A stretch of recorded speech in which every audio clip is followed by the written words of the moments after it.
Hola,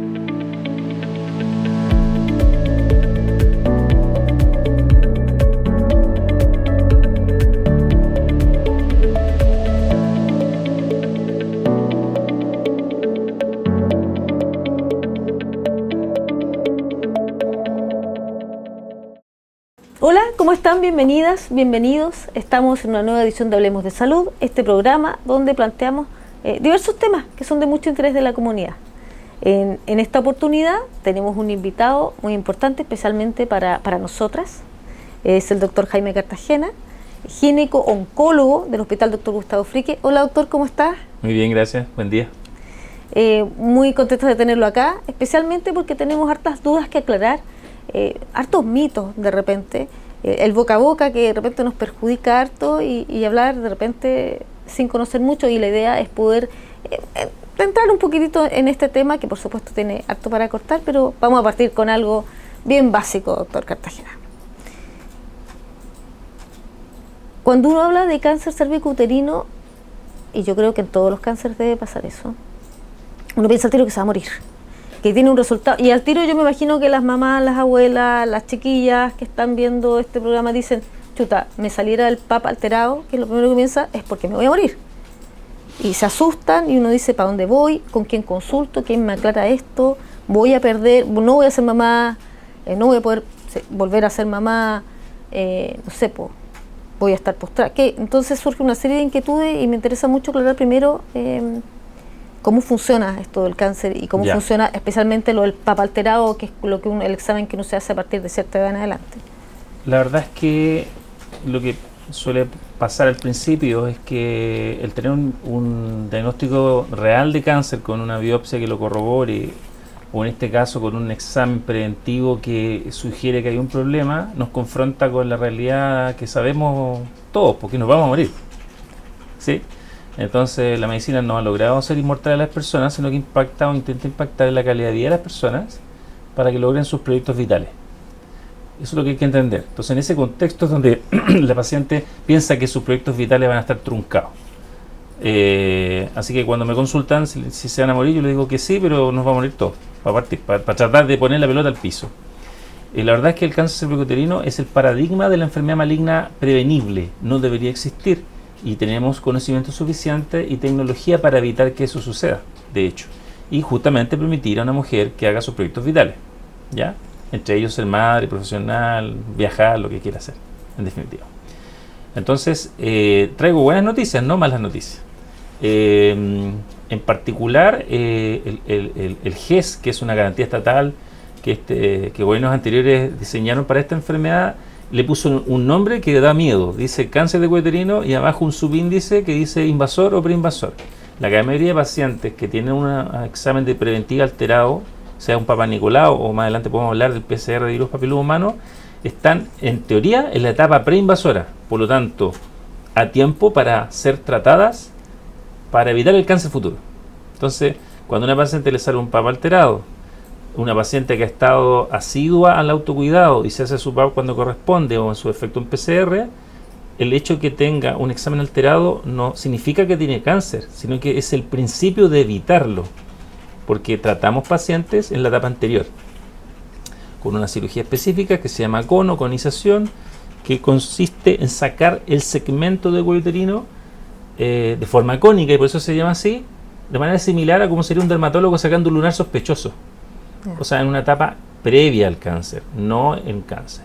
Entonces, esta información un poquito disonante entre lo que dice el GES, que tiene un nombre muy feo, versus lo que realmente sucede, hace que muchas veces mi consulta tenga que hacer esto mismo, bajar un poco la ansiedad, la angustia de la paciente, explicarle efectivamente que estamos completamente a tiempo. Entonces, esa estrategia, la estrategia estándar que tenemos hace mucho tiempo, y en Chile hace muchos años, se estableció muy relevante la preventiva tipo tamizaje, se hacía Papa Nicolau repetidamente para intentar detectar a las pacientes con enfermedad premaligna antes que tuvieran el cáncer. Eso es el tema. Ahora, han habido avances aún mejores y mayores en los últimos años, particularmente ya en este siglo, respecto a la prevención, y tenemos también otra estrategia, y de hecho es mucho mejor, que es vacunar. vacunar contra el virus papiloma humano, particularmente en un momento vital de la mujer, niña en este caso, antes que se contacte futuramente con el virus papiloma humano. Vacunar contra virus papiloma humano de alto riesgo oncológico entre 9 y 11 años. Entonces tenemos la estrategia vacuna, tenemos la estrategia preventiva mediante selección y tamizaje, que significa en definitiva intentar identificar qué paciente tiene un precáncer y tratarla a tiempo. Esas dos estrategias, según la OMS, podrían acabar con la enfermedad maligna del cáncer de cuello uterino en países que adhieran a este tipo de preventiva de aquí a tan temprano como el 2050. Ya, o sea, no estamos acabando con el virus, con el cáncer cervicuterino. O sea, sí, es que hay que entender que, primero, si bien el virus papiloma humano está involucrado en la génesis de la enfermedad, el contacto con virus papiloma humano ocurre en todas las personas, hombres y mujeres, al inicio de sus vidas sexuales, y eso está documentado que ocurre en el 90 a 100% de las personas del planeta. Y solo se enferman una pequeña fracción de mujeres y una mucho menor fracción de hombres. Es más frecuente el cáncer de cuello uterino que el de pene, pero son igual. ¿Tienen el mismo origen? Sí, de virus papiloma humano me refiero, eventos muy poco frecuentes de una infección muy frecuente. El virus papiloma humano actúa en nuestros cuerpos como el virus resfrío en nuestras narices. O sea, el virus no quiere hacerle daño a la persona. El virus resfrío anda dando vuelta en el planeta, podría ser la influenza también. Es muy eficiente en el sentido de que solamente necesita de contacto a 6 metros vía aérea. Yo estoy enfermo de resfrío o de gripe, usted está susceptible, se va a pegar la influenza. ¿Sí?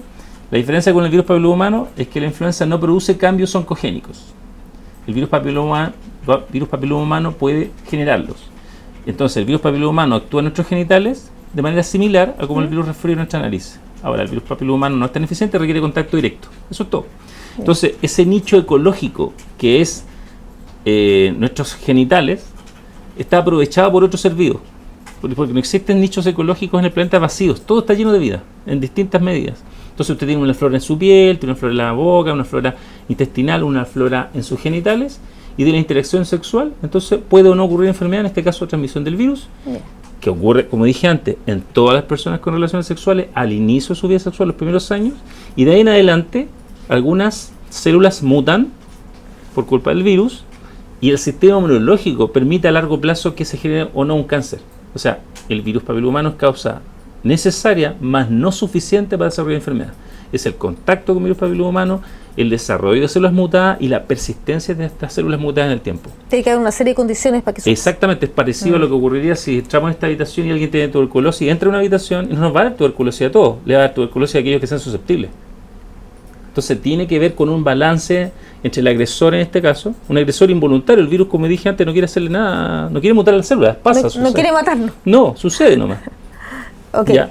Y luego de eso, las células quedan guardaditas y algunas pacientes, muy pocas, desarrollan precáncer y mucho menos pacientes desarrollan cáncer a largo plazo. Entonces, volviendo, vamos a volver un poquito más atrás. La vacuna, ¿no le sirve o no tiene sentido para una persona adulta que ya inició su vida sexual? Es mucho menos eficiente. Entonces, las estrategias en medicina se miden según resultados. Entonces, la vacuna usada en etapa precoz de la vida, antes que la niñita inicie su vida sexual, es altamente eficiente en disminuir la probabilidad de precáncer. Pero si usted va subiendo en edades y la va poniendo en cada mujeres cada vez mayores, el sistema inmunológico es menos eficiente para desarrollar la inmunidad por la vacuna. En todas las vacunas pasa lo mismo, por eso vacunamos niños. Porque ese sistema inmunológico es exuberante. Y cuando uno ya empieza a ganar años, es menos relevante. Entonces la vacuna pierde poder, pierde eficiencia, y es más eficiente hacer preventiva tamizando. Ya no es prevención primaria, es prevención secundaria. ¿Buscando qué? Las consecuencias tardías del contacto virus papiloma humano que ocurrió, no sé, a los 18 años en la vida de la mujer. Claro, porque me imagino que uno ya tiene el virus, pues. Entonces a lo mejor la vacuna ya lo tuvo, ya lo adquirió, digamos. Entonces, lo tuvo alguna vez, lo he firmado que lo tuvimos todos los que estamos en esta habitación. Ya. Pero no nos vamos a enfermar, la mayoría de nosotros, mientras seamos competentes inmunológicamente. Entonces lo que hacemos cuando andamos buscando esta aguja en un pajar. Aquella mujer que no es inmunocompetente contra estas células mutadas, que no tiene un cartel que diga yo soy la especial y necesito ayuda, yo requiero que me hagan el cono, lo tenemos que andar buscando activamente. Y esa búsqueda activa se hace con Papa Nicolau, que es el examen antiguo, 1929 en diseño, Sí. y la modernidad nos trajo los PCR, que son 2 exámenes que tienen un mismo objetivo, que es tamizar, sacar, colar, seleccionar la paciente que potencialmente tiene el precáncer oculto para tratarla a tiempo. Lo que pasa es que son diferentes escalas. El Papa Nicolau ve células, el PCR ve moléculas. Entonces, el PAP es como ver edificios y el PCR es los granos de arena con que se hicieron los edificios. Son escalas distintas. Mucho más específico. Mucho más sensible, que es la capacidad de detectar la enfermedad cuando ella estaba ahí oculta. Entonces, el PCR moderno es similar a un test de embarazo. ¿Por qué la niña de 18 años que se le olvidaron los anticonceptivos se hace un test de embarazo y cuando sale negativo se respira aliviada?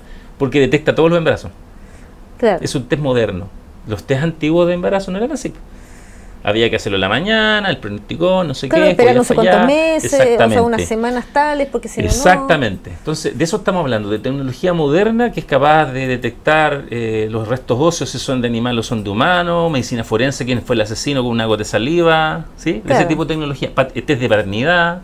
Esa tecnología permite entonces ir a buscar en la población a aquella paciente que potencialmente está cursando con un precáncer. Ya, pero si estamos hablando de la aguja en el pajar, ya entendimos. Sí. Todos nos podemos contagiar de virus del Y papiloma, casi- pero muy poca gente Exacto. va a tener precáncer y menos todavía va a Exacto. tener cáncer. Así es. Estupendo. Estamos hablando de que los precánceres están en la década de los 35, 45 años y los cánceres están en la década de los 50. Entonces una plena mujer de edad. 50 años moderna es una mujer activa, muchas veces profesional, ya tuvo sus niños, está en el posgrado, o sea, una persona muy productiva. Entonces es el cáncer que tiene el índice de años potencialmente perdidos más alto. Es decir, hablamos de qué tanto nos afecta como sociedad. Entonces, como estamos en una sociedad moderna, nos parece inaceptable perder a estas mujeres. Y por eso ponemos tecnología para intentar ayudar. Chile, en particular, se ha destacado por no tener tantos recursos económicos, pero privilegiar siempre la salud materna e infantil. Y por eso que nuestros indicadores son tan buenos o mejores que los de Estados Unidos en ese contexto. En Ya. este minuto, en cáncer cervicuterino, la mortalidad que tenemos por cáncer cervicuterino es más parecida a la de Finlandia que la de un país donde no se hace nada, como podría ser la África subsahariana o la India. Ellos tienen mortalidad como de 30 en 100.000 por cáncer de cuello uterino, Finlandia 3 en 100.000 y las últimas cifras chilenas son 5 en 100.000. O sea, en este contexto sí nos parecemos a un país desarrollado. Estamos encabezando la OCDE.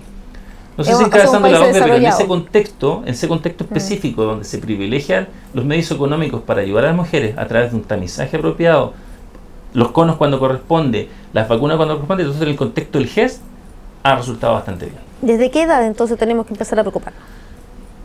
Vacunar niñitas ya está dentro del el calendario de vacunación, digamos, hace ya un tiempo, y eso tiene que permanecer. A juicio mío, si bien hubo hace un tiempo atrás una campaña fuerte antivacunas, la estrategia de vacuna depende de qué enfermedad estemos hablando, rinde muy bien en algunas, en otras no tanto, dependiendo de la edad, como dije, pero en el contexto de vacunar niñitas antes que inicien vida sexual, sí. Es una recomendación de alto grado se llama A, la verdad, que tenemos letras para decir las recomendaciones. La recomendación científica es vacunar niñitas, es A. Y la recomendación D sería juicio experto. La A significa que hay ensayos clínicos controlados, multicéntricos, internacionales, que demuestran que es una buena estrategia. Sí, ya.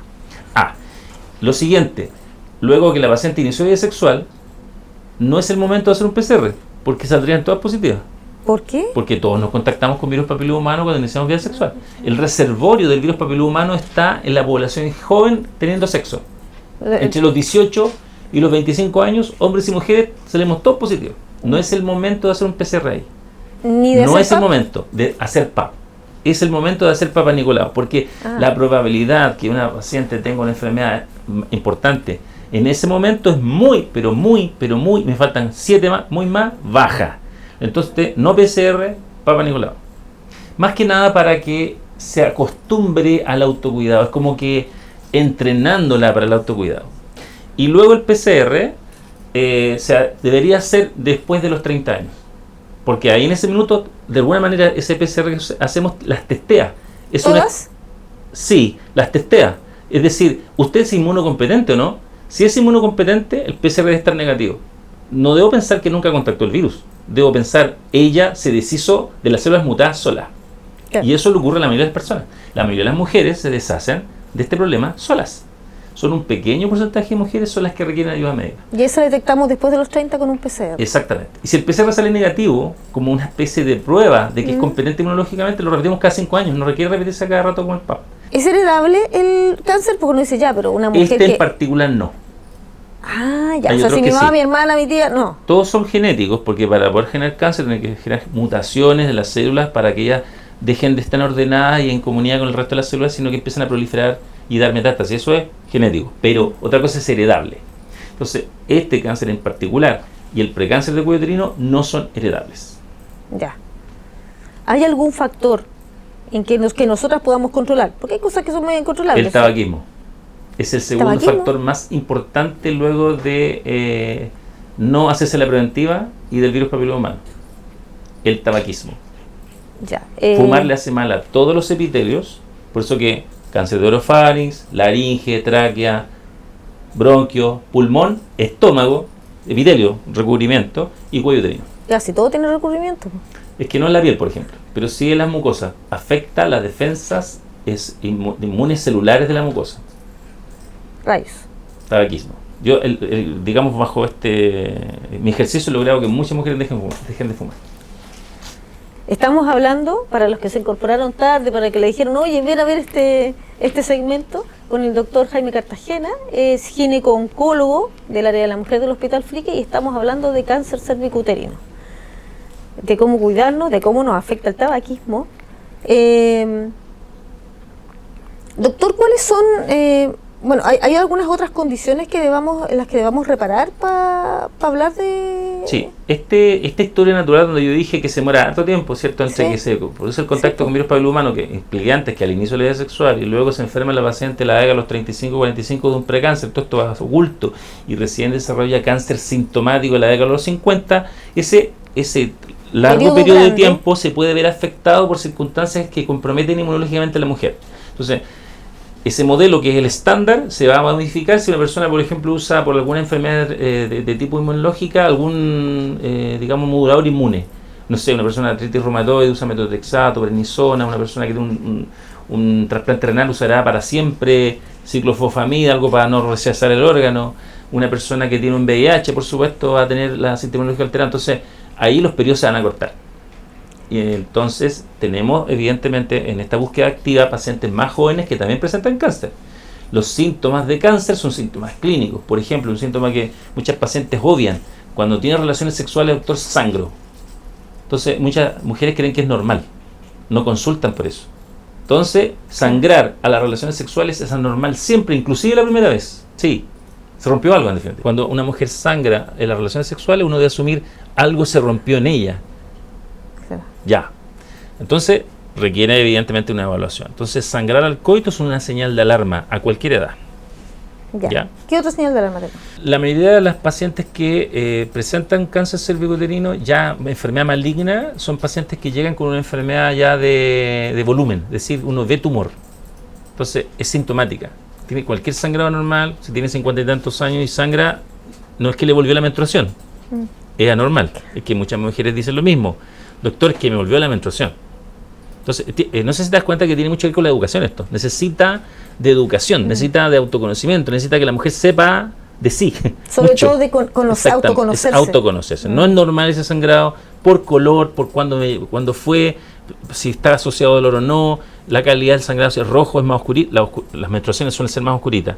Los sangrados activos son rojos, como cuando uno se rompe la nariz en una pelea, así como un combo. Ese rojo es sangrado agudo. O sea, obviamente, dolor pélvico, baja de peso inexplicable, son pacientes que ya estamos tarde, o sea, llegan con el tumor grande, 6-7 centímetros. Uno pregunta a esas pacientes y ocurren dos cosas. Una es que negaron los síntomas, como que se quedaron callados, no querían molestar, no fueran, y les pregunta, además fuma y además nunca me hizo un PAP. Entonces, eso es lo clásico. Entonces, esta enfermedad está asociada a la baja inversión en educación en los países que son altos los números de cáncer de cuello uterino, países donde no hay servicios como en los nuestros. Por eso dije África subsahariana y dije la India. Claro. Son países muy grandes que no tienen dinero y no han privilegiado o potenciado respecto a la salud materna e infantil. Por eso que pasa eso. Esas pacientes llegan sintomáticas.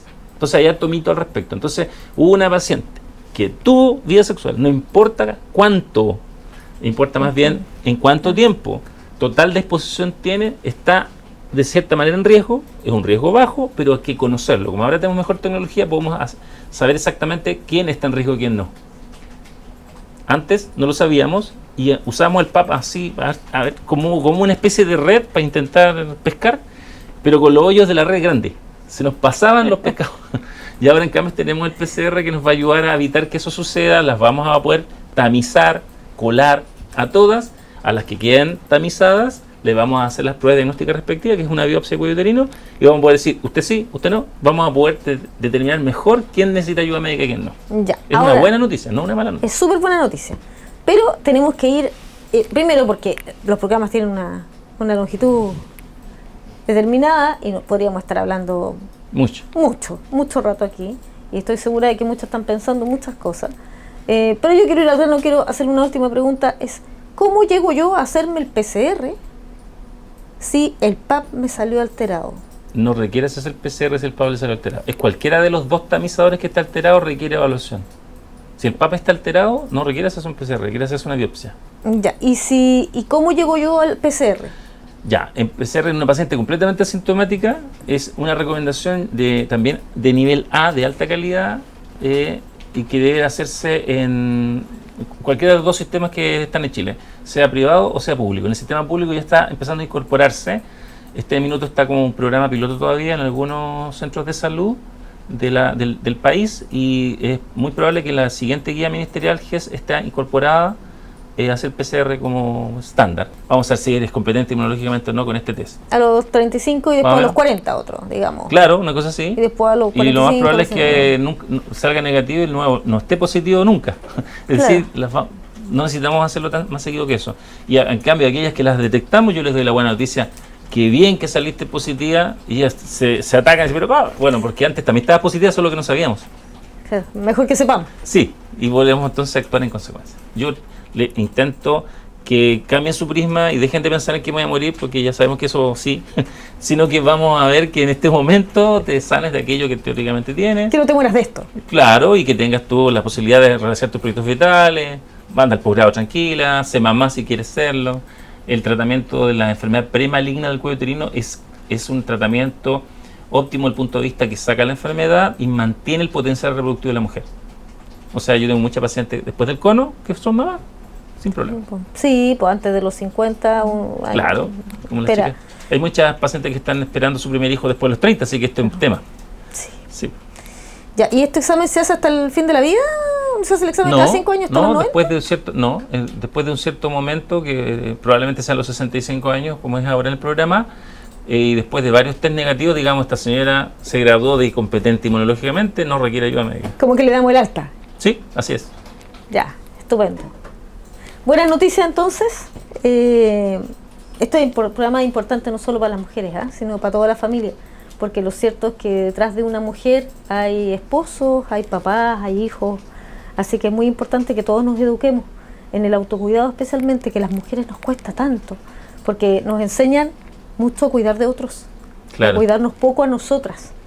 Entonces, doctor, si quiere algún mensaje, algún llamado en particular antes de cerrar este programa. No, solamente felicitar la política de Estado de Chile, que ha sido desde ya el siglo anterior, privilegiando la salud materna e infantil, que es lo más importante, de hecho. Yo tengo la idea de que los hombres somos bastante prescindibles, las importantes son las mujeres y los niños. Ya, eso lo vamos a discutir en otro programa, así que ya saben, cuidarse es la regla, cuidar a nuestras niñas, cuidarnos nosotras desde el inicio de nuestra vida sexual, no importa con quién, no importa cuántas parejas, y hacernos caso, hacer caso a nuestro cuerpo y escucharlo cuando nos dice algo que puede ser importante. Así que los esperamos en un próximo programa, donde las gracias nuevamente al doctor Cartagena por habernos acompañado. Encantado. E invitarlo a seguir viendo otro capítulo de Hablemos de Salud. Hasta luego.